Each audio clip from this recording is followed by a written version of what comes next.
સુરતમાં દરેક રાજ્યોના લોકો વસવાટ કરતા હોય છે, ત્યારે પોતાના વતનમાં ગુનાખોરીને અંજામ આપીને સુરતમાં બેગ ટંકની રોજીરોટી મેળવીને ગુજરાન પણ ઘણા આરોપીઓ ચલાવી રહ્યા છે. ત્યારે બિહારમાં રાયોટિંગ, મર્ડર અને આર્મ્સ એક્ટના ગંભીર ગુનામાં નાસ્તો ફરતો આરોપી છેલ્લા 11 વર્ષથી સુરતમાં છુપાઈને રહેતો હતો, જેને ઝડપવામાં પોલીસે સફળતા મળી છે.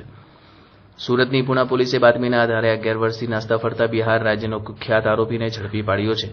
બિહારના બાડ વિસ્તારમાં હત્યા અને આર્મ્સ એક્ટ મુજબ 3 જેટલા ગુના નોંધાયા હતા. આરોપી મુન્નીલાલ યાદવ છેલ્લા 11 વર્ષથી નાસ્તો ફરતો હતો.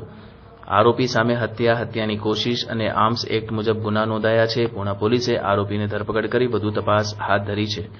પોલીસે કહ્યું છે કે પુણા પોલીસ સ્ટેશનના ગુના શોધવા ટીમ બનાવવામાં આવી હતી. 11 વર્ષથી હત્યાના આરોપી, ખૂનીની કોશિશ અને આર્મ્સ એક્ટમાં બિહારથી ફરાર થયેલા આરોપીને ઝડપી પાડ્યો છે. આરોપીએ પૂછપરછમાં બિહારમાં રાયોટિંગ, મર્ડર અને આર્મ્સ એક્ટના ગુનામાં 11 વર્ષથી વોન્ટેડ હોવાનું કહ્યું હતું. હાલ બિહાર પોલીસને જાણ કરાઈ છે, જેથી બિહાર પોલીસ તેને લેવા ટૂંક સમયમાં આવશે. સુરત શહેર પોલીસ કમિશનર શ્રી અનુપમસિંહ ગેહલોત સરના માર્ગદર્શન હેઠળ તેમજ સ્પેશિયલ કમિશનર શ્રી સેક્ટર 1 સરના તેમજ ડીસીપી ઝોન 1 સરનાઓએ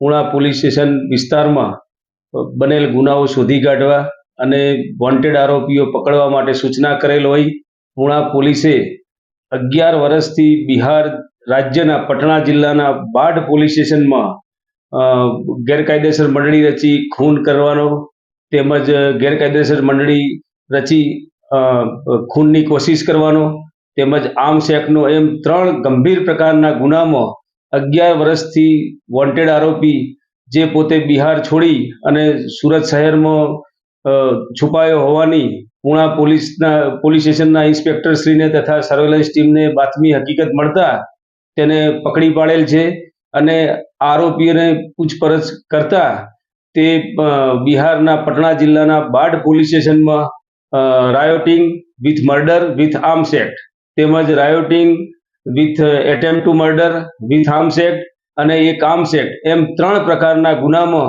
છેલ્લા 11 વર્ષથી વોન્ટેડ હતો. બિહાર રાજ્ય પોલીસને આરોપી બાબતે જાણ કરવામાં આવે છે અને બિહાર પોલીસ આરોપીનો કબજો લેવા માટે ટૂંક સમયમાં આવનાર છે.